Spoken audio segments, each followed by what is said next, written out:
Volunteers.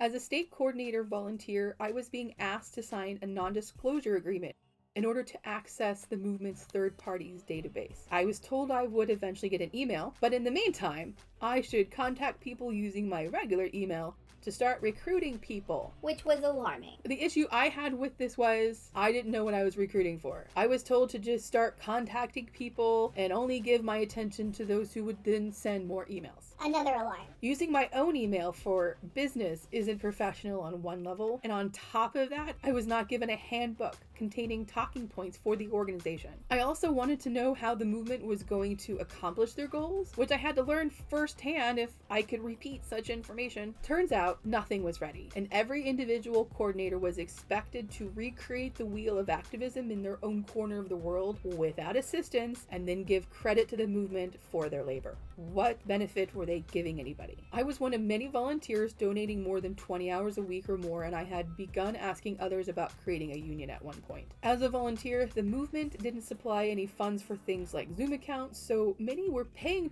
to support their own work. Also, to access older conversations in the Slack channel, that requires paying for the subscription. People were ordering swag, but it wasn't valid anymore or matched current branding. It was chaos. There wasn't even role or job descriptions to reference. So a state coordinator is supposed to recruit a hub coordinator, and then they wanted to know what was expected of them.